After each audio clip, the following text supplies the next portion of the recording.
Buenos días, don Mario. Primero que nada, felicitaciones por su excelente exposición, por esos resultados que nos comparte. Excelente y felicitaciones. Tengo tres preguntas que me interesaría ver cómo las han abordado ustedes en esta propuesta. Una sobre el uso de las redes sociales, cómo los muchachos, los estudiantes, han priorizado o cómo manejan el asunto de estar mucho en Facebook o en otras redes sociales, apartando o haciendo a un lado la parte curricular, dado que usted nos daba muy buenos resultados en ciencias, matemática y otros. El otro es que nos cuente algo más sobre la propuesta pedagógica. ¿Qué tipos de programas o software tienen esas computadoras? ¿Qué es lo que le ofrecen a los muchachos? Y por último, algo no menos importante, el mantenimiento técnico. ¿Cómo lo manejan? Gracias. Bueno, voy a contestar al revés, empezando por la última.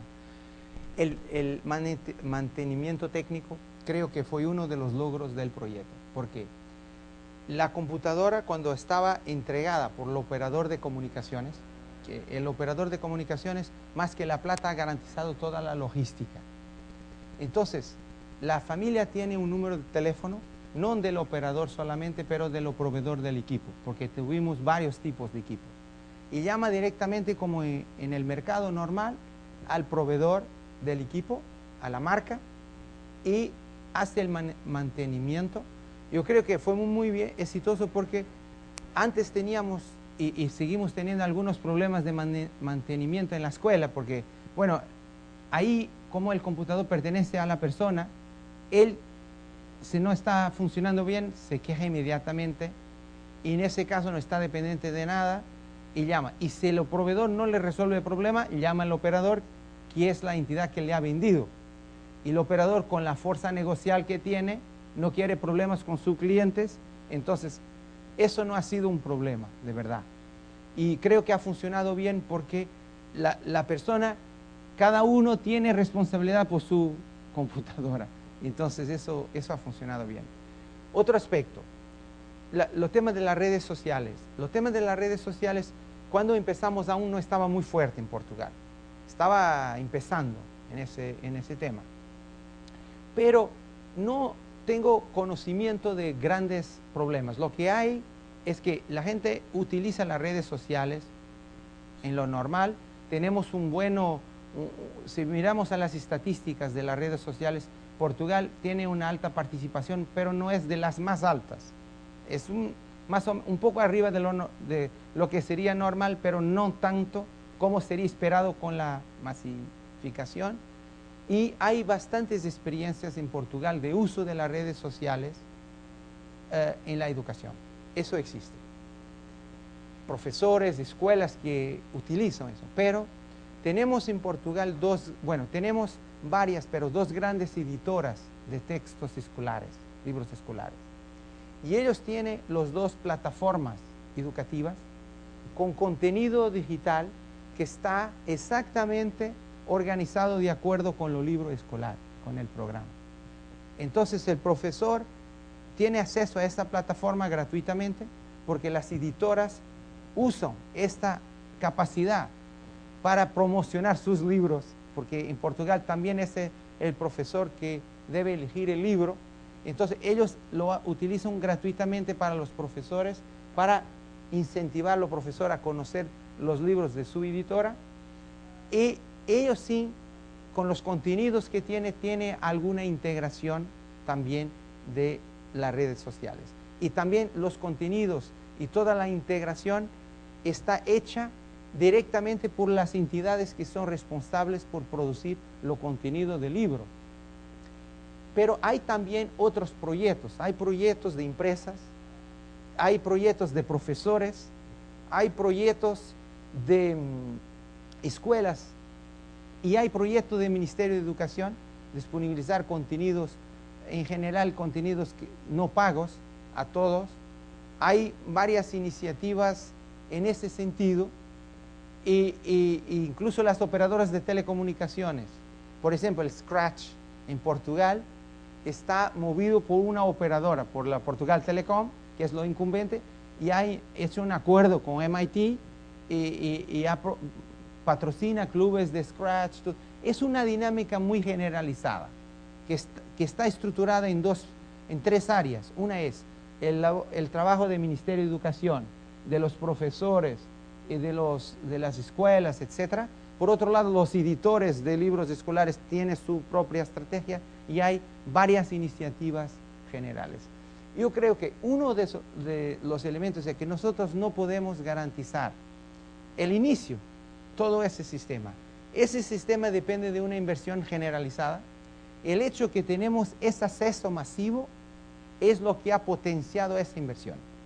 Entonces, por ejemplo, un editor sabe que no puede perder tiempo, porque si se va a retrasar, los alumnos van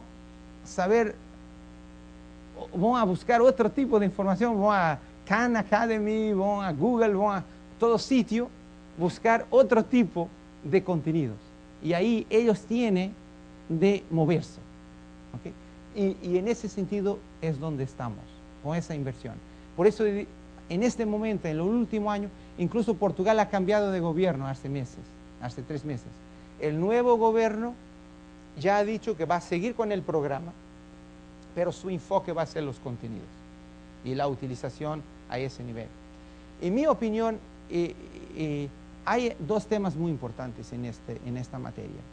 Una es contenidos, integración y formación de profesores. Una de las críticas que tuvimos en Portugal en el inicio era que los profesores no estaban preparados para esto. La otra es que no había contenidos. Bueno, le voy a compartir mi opinión personal. Una es que yo creo que los profesores no van a poder aprender generalizadamente a utilizar estas herramientas si no las tienen, si no tienen acceso. Teníamos hace 15 años mucha formación de profesores, por eso también ya teníamos proyectos en ese sentido. Pero un profesor que va a una formación y si no puede utilizar de seguida su computador, la motivación, la disponibilidad, porque mucho de que lo que se aprende se lo hace uno intuitivamente y autodidácticamente. Entonces, eso fue un elemento de movilización. La demanda para cursos de formación a nivel de tecnologías en los profesores ha aumentado exponencialmente. Además, muchos profesores que estaban más afastados de esto, cuando han sabido y visto que porque muchas veces hay decisiones políticas que no se implementan, pero cuando los computadores han empezado a llegar, bueno, se creyeron que era verdad, y la dinámica de formación, de interés, de debate incluso, dice, no estamos preparados, ya eso es positivo, porque se reconoce que hay algo que hacer. Como me recuerdo un alcalde decía, bueno, nuestras escuelas no tienen enchufes eléctricos suficientes para los computadores. Y había un ministro que le preguntaba, ¿y cómo ha sabido eso? Porque llegaron los computadores. Ah, ok, eso ya es un logro, que se tome nota que no hay enchufes para los computadores. Entonces, toda esa dinámica ha creado un tema positivo para la parte formativa. Pero también, con este tiempo, 2, 3 años, 4 años, lo que ha pasado es que la gente que tiene que desarrollar los contenidos, varias experiencias, ha aparecido en resultado. Por ejemplo, tenemos una ONG que es Ciberdúvidas, que era una página de profesores muy bien organizados que tenían el uso que desarrolla un portal para aprender el portugués, explicar los idiomas y todo eso. Eso, por ejemplo, se ha desarrollado mucho. Siempre me gusta contar una historia que es verdadera, que ha pasado hace 2 años en Portugal, que fue si los profesores están preparados o no están preparados. Que en 2009 ha habido una manifestación de profesores contra el gobierno enorme. Nosotros tenemos 200.000 profesores en Portugal y la manifestación estamos 180.000 profesores. Y el presidente del sindicato al final del día dice, bueno, queremos agradecer a la ministra de la Educación y al primer ministro de todo el gobierno 2 cosas. Una fue la mala política que ha permitido unir los profesores, y la segunda es que nos ha dado los equipos y las herramientas para que nos organicemos. Y entonces hicimos la manifestación más importante de profesores en Portugal, y eso es verdad. Ok, y por la noche ha venido el primer ministro y dicho, bueno, amigos, esto es un día muy mal para el gobierno, y de verdad que era, porque casi perdió las elecciones por eso. Para mí personalmente lo siento muy, muy fuerte. Pero por un lado hay un aspecto positivo, que ahora ya sabemos que los profesores saben utilizar las computadoras y la conectividad. Entonces, bueno, ese tema de la capacidad de los profesores creo que es muy relativo, ¿no? Porque siempre hay profesores muy capaces de utilizar, siempre hay dinámicas que se crían con ese proceso, y por otro lado las dinámicas de producción de contenidos. Pero sobre un último aspecto sobre los contenidos, más que los contenidos, lo importante es la evolución que estamos teniendo en la integración de los contenidos en el marco de la enseñanza escolar. Porque un profesor no puede ir a mirar cuántos contenidos hay por todo el sitio. Tiene de haber alguna capacidad de saber dónde buscar los recursos, quién va a validar los recursos, y todo ese proceso toma tiempo hasta que lleguemos a una estabilidad. Y de eso donde estamos. Nosotros creo no podemos evaluar completamente una experiencia de ese tipo en educación en 3, 4, 5 años. Educación es un proceso muy más largo, pero creo que logramos un equilibrio con el tiempo que tenemos en eso, de esta forma. Si estuviéramos en el 2007 y estuviera por comenzar el proyecto, ¿qué harían diferente? Okay. Bueno, es una pregunta muy complicada porque yo creo que lo haría todo prácticamente diferente, pero básicamente los mismos principios. Los principios de computación 1 a 1, sí. El principio de la conectividad, sí. Lo creo que donde no se ha ido, donde se debía ir, fue en la dinamización de las dinámicas en la clase. Eso donde es muy complicado. Yo no sé si se podría hacer mucho mejor con los conocimientos que teníamos, pero siempre se puede hacer mejor. Y todo también depende de la historia del país, de las estructuras que ya tenemos, de las capacidades que existen y cómo estos pueden aportar una contribución. Pero en el marco del desarrollo del proceso se haría mucha cosa distinta. Pero de forma generalizada, estructural, los principios sí, los mismos. Porque fue muy impactante mirar cómo fue posible movilizar a las estructuras educativas y de la sociedad en ese proceso. Es una pregunta que nunca sé muy bien cómo contestarla, porque por un lado me da ganas de hacer todo distinto, pero por otro lado veo que siempre cuando se está haciendo no es lo mismo que cuando ya pensamos lo que está para atrás. Y por eso mi dificultad de ser más detallado. En lo que se refiere a conectividad, ¿se definió algún, digamos, parámetros para definir el ancho de banda dependiendo de la cantidad de alumnos en cada escuela o en cada colegio? Bueno, nosotros, aparte, al mismo tiempo que hicimos este proyecto, garantizamos la conexión de todas las escuelas. Ya teníamos prácticamente todas las escuelas conectadas con 64 kbps y ahora estamos llegando a todas las escuelas como mínimo de 100 megabits, fibra óptica. Pero eso es un proceso que en Portugal es posible porque tenemos una dinámica de fibra por todo el país. Incluso hay una inversión de Estado en las zonas rurales en ese sentido. Pero también se utilizó esa capacidad para conectar otros servicios públicos, no solamente las escuelas. Los operadores han puesto 3G en todo el país, porque uno de los ventajas de este proyecto para los operadores fue algunos sitios no tenían 3G y otros sitios tenían muy pocos clientes, lo que estaba muy, muy caro meter todo. Con la agregación de estudiantes, aun que paguen muy poco cada estudiante, meter 100, 500 estudiantes en el sistema, permite meter sistema de 3G sin grande coste.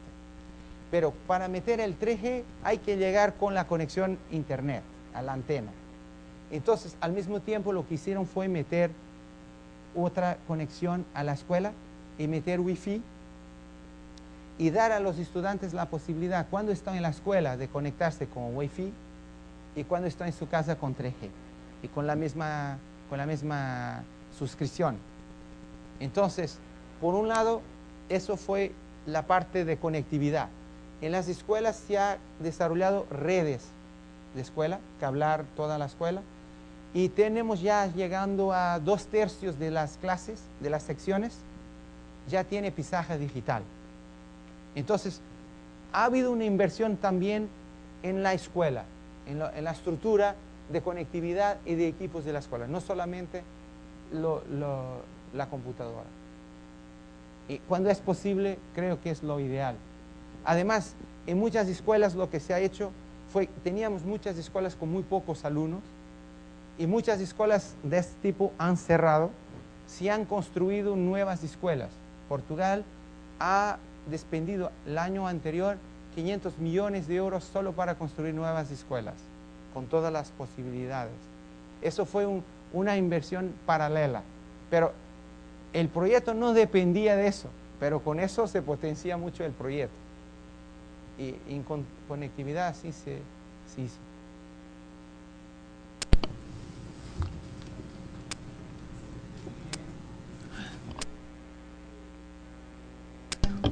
Okay. Si lo entendí bien, el modelo financiero supone que cada persona aporta a la compra del equipo. Teniendo digamos, una propuesta de una cobertura total, ¿qué retos se enfrentaron en lograrlo? Es decir, me imagino que hubieran personas que quisieran no hacerlo, no tenían la voluntad, ¿no? ¿Cómo lograron la adopción de un modelo donde la gente tiene que poner dinero? Bueno, no tuvimos mucha dificultad en eso. La primera razón fue el precio estaba muy bajo. Entonces no había dificultad. Quien lo quisiera hacer, podría hacerlo. Porque los de baja renta no pagaban prácticamente nada. Por 5 euros al mes tenía un computador de conectividad. Los otros tenían por 15 euros computador de conectividad. Y los otros pagaban como 150 euros y 17 euros al mes. Y los niños solo pagaban 50, 20 o 0. No era el tema de precio. Otro aspecto fue porque una de las preguntas que nos hicieron mucho fue ¿por qué no se hacía este proyecto solo para los niños más pobres? Nuestra decisión no, porque creemos que en un proceso de inclusión, un proceso de inclusión, no podemos crear el computador para lo pobre. Los niños no quieren ir a la escuela con un computador de pobre, quieren sentirse parte. Una sociedad donde toda la imagen, todos los niños son muy sensibles a este tipo de cuestiones. Había que eso no fuera un factor de exclusión, de estigmatismo. Entonces, la idea fue, todos igual, pueden acceder, pero la diferencia está en el pago, no en los equipos. Y la dinámica de alumnos, por ejemplo, una cosa muy interesante, el número de computadores vendidos en las tiendas ha aumentado durante ese periodo. Porque si el vecino tenía uno porque tenía un hijo en su escuela, la otra iba a comprar un otro mejor, ¿no? Es normal. Ahora, en los niños, todos, no hay casos. Bueno, puede haber 5 casos, 10 casos, que no conozco, pero generalizadamente todos queríamos tener esa posibilidad. Todos. No tenemos historias de personas. Yo no quiero eso, porque además no es una decisión, es una decisión de padres para hijos. Y un padre no va a decir, yo no voy a creer que mi hijo tenga eso cuando todos los de la clase tienen, ¿no? Entonces, la dinámica, a pesar de que los costes estaba bajo, la oportunidad era enorme, porque sabían que eso no podía ser para siempre, y ahora el mercado más o menos ha resuelto el tema de la reposición, porque los precios de los computadores han venido a 30, 40% abajo. La comunicación también. Entonces, ese tema que es un tema siempre de preocupación de algunos países, Pero después, ¿cómo hacemos? Bueno, en ese tiempo la decisión fue, después luego vemos, pero el resultado fue positivo. Pero no hemos tenido mucho de este tipo de problemas. Ha habido una u otra familia en los niños que no tengo la certeza si mi hijo debe ya con 6 años tener su portátil. Pero fue caso muy aislado. Incluso un aspecto importante que los operadores de comunicación estaban con mucho miedo. Dicen, no, los más pobres van a vender el computador. No ha pasado nada de eso. Al revés, los más pobres, porque pagaban menos y porque se vendían ese, no tenían otro, pagaron siempre su pequeña mensualidad, utilizan el computador e incluso las familias. Hay familias que esperan que sus hijos van a dormir para poder utilizar el computador, los más pobres, porque es lo único que tiene. Entonces, eso no fue una dificultad que tuvimos.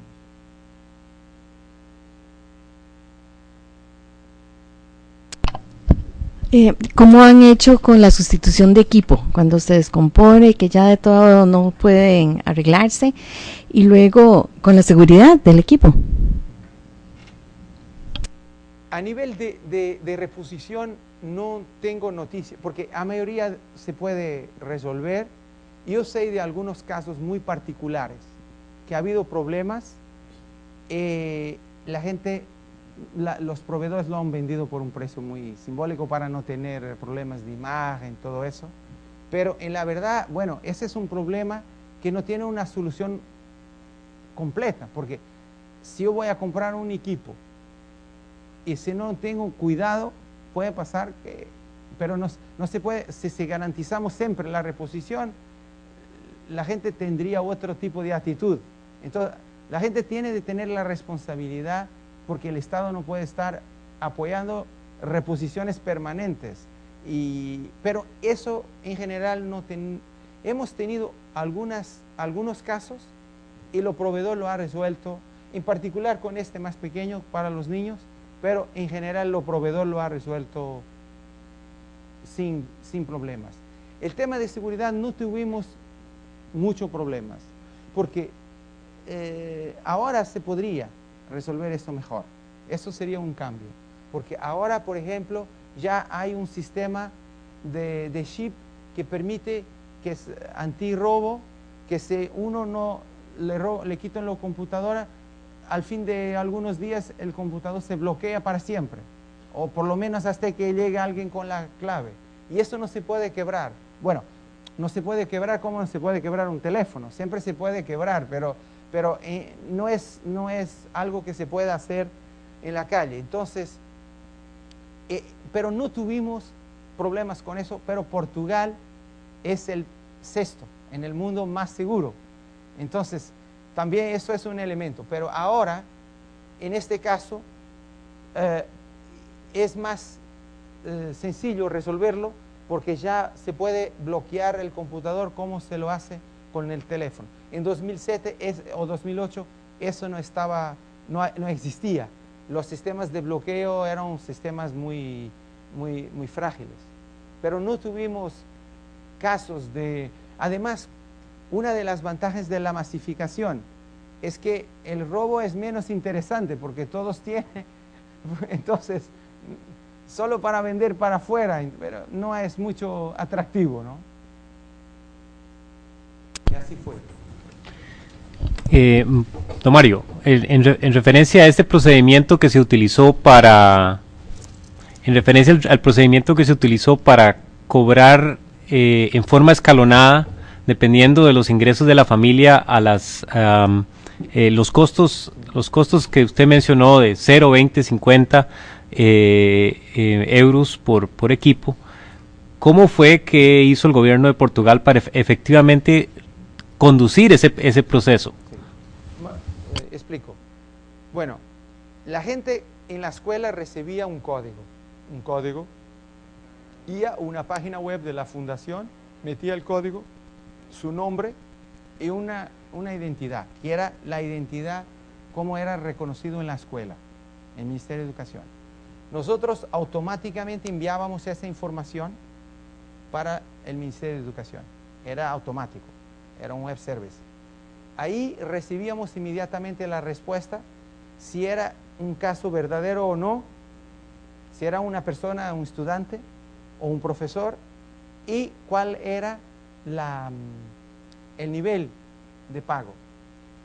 Nosotros no nos quedábamos con la información de la persona, solo sabíamos que este ticket, ese código, pertenecía a un beneficiario que tenía estas condiciones.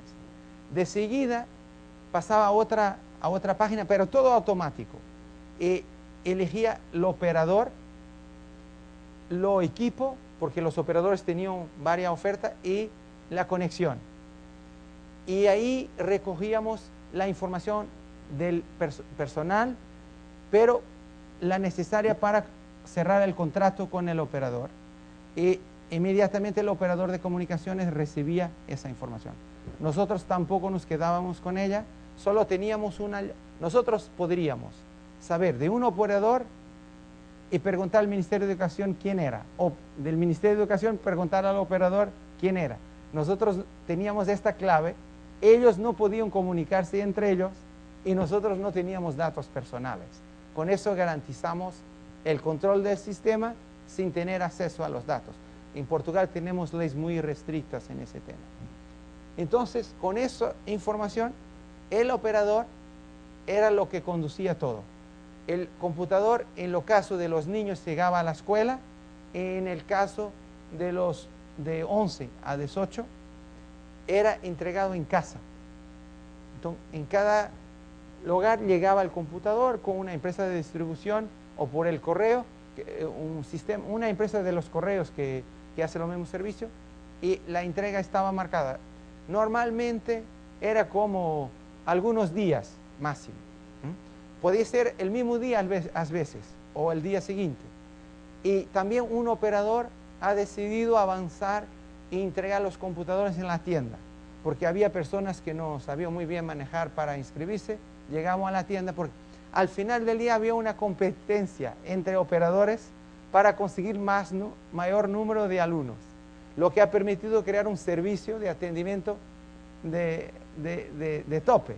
Y además, ellos eran los que compraban los computadores a los proveedores. Siempre estábamos negociando los mejores computadores, porque nosotros teníamos un precio máximo y una especificación mínima, pero ellos siempre estaban metiendo por lo mismo precio mejores computadores para tener, porque los alumnos siempre estaban mirando quién tenía los mejores computadores, cómo podrían comprar mejor porque pagamos lo mismo. Entonces, la competencia era entre operadores para disponibilizar los mejores computadores. Para el alumno era igual, elegir uno u otro.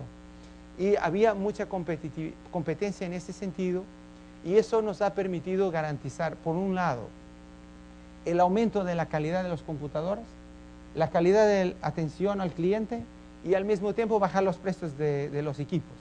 Porque después, en las tiendas, la gente para comprar uno ya quería uno mejor por bajo precio, y eso fue una IDC, que es la entidad que mide un poco los precios del mercado informático, tiene informes mostrando el bajo coste del computador para toda la logística en la mano del operador.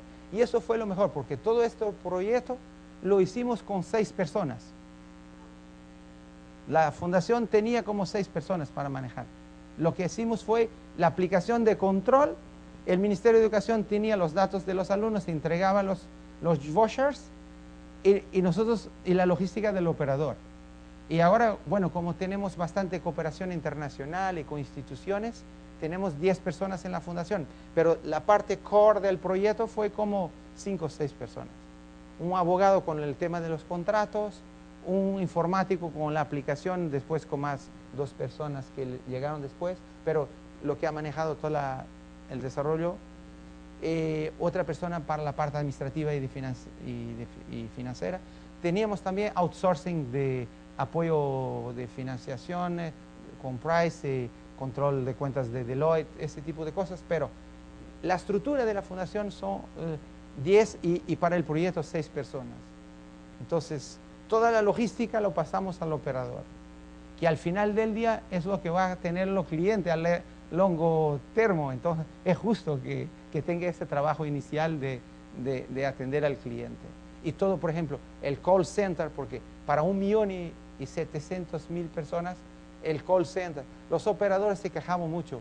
Eso no lo debía decir aquí, pero si quieren meter los operadores, que el coste del call center ha aumentado mucho, porque la gente llamaba para decir, mi computador no funciona, ayúdeme a meter eso. Y dicen, no, ese es un problema de equipo, pero al final tenían que ayudar un poco. Y ese servicio creo que es una contribución importante de la parte de los operadores para ese proceso de atención. Don Mario, la pregunta mía es la siguiente. Dentro del proyecto de Portugal, ¿qué estrategia ustedes han desarrollado para atender a la población de necesidades educativas especiales?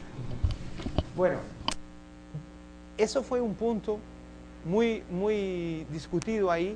Nosotros empezamos por un proyecto que era de cuando una persona con necesidades especiales pedía una computadora, ella iba adaptada a la persona. Bueno, empezamos casi sin límites, pero se verificó que era imposible desde el punto de vista de financiación. Podría costar, empezamos, pero al final Portugal tiene un proceso de financiación de ese tipo de equipos del Ministerio de Seguridad Social. El Ministerio de Educación tiene un proyecto, un programa de compartir algunos elementos. Entonces, al final del día fue el Ministerio de Educación que se ha quedado con la responsabilidad de adaptar la computadora, pero, por ejemplo, en Portugal, ciegos, tenemos en alumnos más o menos 60, en una población de más de 1 millón. Fue muy simple resolver eso. Lo tema de muy poco, yo me quedé sorprendido porque pensaba que había mucho más. Otras necesidades que con equipos muy caros. Bueno, hay algunas escuelas que lo tienen, donde están las personas, pero todo eso está manejado por el Ministerio de Educación en la escuela. No intentamos hacerlo a nivel personal, pero aparte, esta parte de la vista de los ciegos, todo lo resto es muy caro, casi todo. Pero eso intentamos y conseguimos lograr más o menos que cada uno tenga un teclado braille, el software adaptado. Los operadores de comunicaciones, ya antes de este proyecto y siguen haciendo, tiene programas de ese tipo. Entonces, el tema en Portugal no es un problema porque no hay mucha gente con esas necesidades más acentuadas y hay varias iniciativas coordinadas por el Ministerio de Educación. Se ha promocionado mucho también en los móviles este software para gente que no puede ver, no los ciegos, pero los que tienen dificultades de ver. Se ha hecho mucha promoción. Yo mismo tengo alguna dificultad y utilizo el software y ellos tienen mucha promoción de ese tipo sin costes. Incluso una persona que tenga esa dificultad, ellos ya tienen celulares de hardware adaptados a ese tipo de situaciones. Pero no tenemos, muchas de las escuelas tienen. ¿Dónde está más los problemas? A nivel de los contenidos educativos. Ahí creo que tenemos que avanzar más en ese sentido. Buenos días. ¿Sí? Bueno, es que nos gustaría a nosotros saber sobre la capacitación que se le dio a los profesores y la actitud de ellos ante este nuevo cambio, ¿verdad? ¿Cómo se comportaron ellos? Bueno, la formación, tenemos dos aspectos. Una es la formación que ya teníamos y que se ha aumentado porque la demanda ha aumentado. Pero en el marco normal, porque en Portugal hay un programa de formación permanente de profesores, pero son los profesores que dicen cuál formación quieren. lo que se ha verificado fue un aumento de demanda por cursos relacionados con las TIC. Y a esa demanda ha habido una respuesta en el marco normal. Otro aspecto fue la formación específica en el marco de este programa. Lo que se ha notado es un aumento de iniciativas, por ejemplo, empresas también, Intel, Microsoft, por ejemplo, pero nacionales también, de organizar eventos, de cursos de formación que es libre, el profesor va, se quiere, si no quiere, no tiene que ir, es una iniciativa personal. También tenemos, el proyecto de Portugal tiene, la oferta está dividida, en los niños tenemos Dual Boot, Microsoft, software libre en los equipos, y para los otros ellos eligen los software que quieren, son los alumnos que deciden, y los profesores cada uno si quiere un equipo con open source o si quiere un equipo con Microsoft. Creemos que esa decisión es una buena decisión porque no decidimos lo que vamos a utilizar, son ellos que deciden. Y eso ha tenido mucha polémica en Portugal. Al final lo conseguimos un acuerdo claro y Microsoft nos ha dado un apoyo al proyecto para contenidos digitales que no está relacionado con su software, y también ganamos el premio de open source en el proyecto. Entonces eso da para ver que hemos conseguido un acuerdo que es la persona que elige el sistema que quiere y no una decisión general. El otro aspecto es que los intereses de los profesores. Ese interés ha existido y está aumentando cada día, porque los profesores, como todos los ciudadanos de todas las profesiones, tienen la noción, posiblemente aún más, porque son personas acostumbradas a lidiar con información, a leer cosas. Hay otras profesiones donde eso no pasa. Son muy conscientes de la importancia de meterse al día en este tipo de temas. Entonces, hay algunos que resistentes a este tipo de cosas, y al final tiene razón, porque yo no voy a decir que un profesor que trabaje con estas tecnologías es el bueno profesor y el otro que no trabaja es el malo. No, ese no es el tema. Hay profesores muy buenos que no están disponibles para agregar, pero en general la mayoría de los profesores, bueno, esos casos son casos muy particulares. La mayoría ha entendido. Además, la pizarra digital, por ejemplo, que es más compleja de utilizar que el computador, se está utilizando de modo generalizado en Portugal. Entonces, eso también ha sido un incentivo al uso, porque los alumnos vienen con sus trabajos de sus presentaciones y ya van a proyectar en la sala para... todo eso crea desconstruye un poco la idea de saltar. Y hay profesores, por ejemplo, me recuerdo un ejemplo, un profesor que ha ganado un premio en Portugal, de como el profesor más innovador el año pasado. Lo ha utilizado el computador, pero de una forma muy sencilla.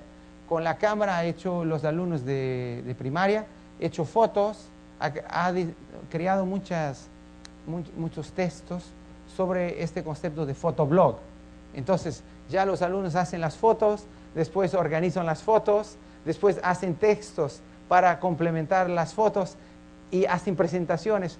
Ese tipo de dinámicas no tan complejas desde el punto de vista tecnológico, creo que por ahí la mayoría de los profesores están yendo. Porque tampoco creo que se puede imaginar un sistema donde un Ministerio de Educación va a definir todos los modelos de aprendizaje. El profesor tiene de tener una autonomía y en ese marco no tuvimos muchos problemas de interés de la parte del profesor. Yo siempre, en ese caso, me gusta decir, no sé si tenemos los mejores profesores del mundo, pero de verdad que en Portugal eso no fue una dificultad, ¿no? No fue una dificultad. A pesar de que, por ejemplo, los sindicatos de los profesores fueron positivos en esa iniciativa. Estaban de acuerdo con eso. Sin haber una negociación de compromiso, no, fue una actitud natural.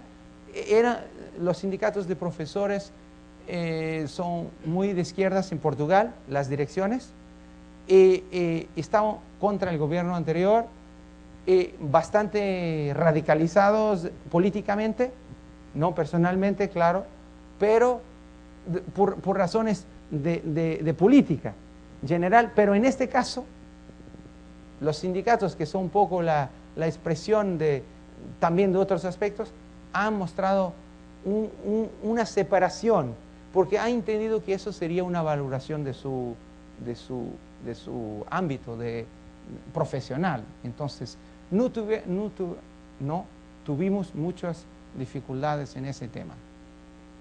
También un poco tal vez por el contexto de la sociedad en general, donde la gente en la sociedad portuguesa, con todas estas dinámicas de gobierno electrónico y todo eso, creo que se ha creado un poco la idea y la conciencia de la importancia de estas herramientas en cada una de las áreas de trabajo. Por eso tal vez no tuvimos mucha dificultad en eso. ¿Okay? Mario, muchas gracias por la excelente presentación y resumen. Mi pregunta es, considerando los factores políticos, socioeconómicos, culturales, ¿cuáles crees que han sido los factores de éxito del caso de Portugal? Tal vez la voluntad y el liderazgo.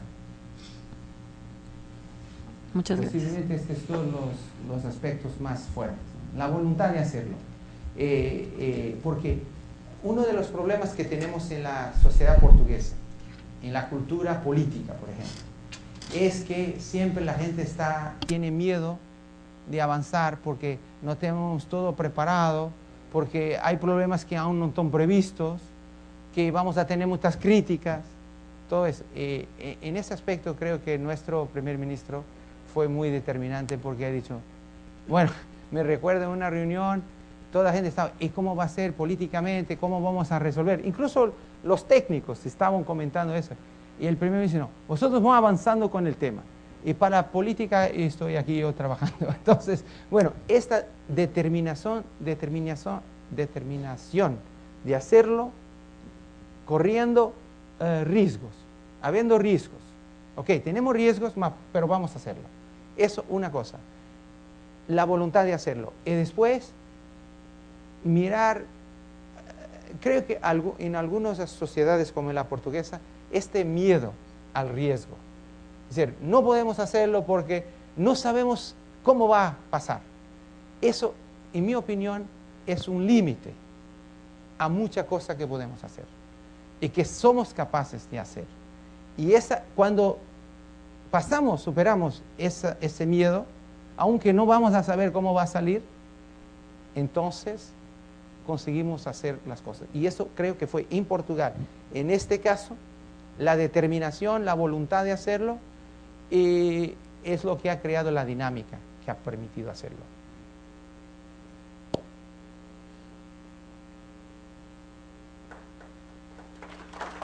Gracias.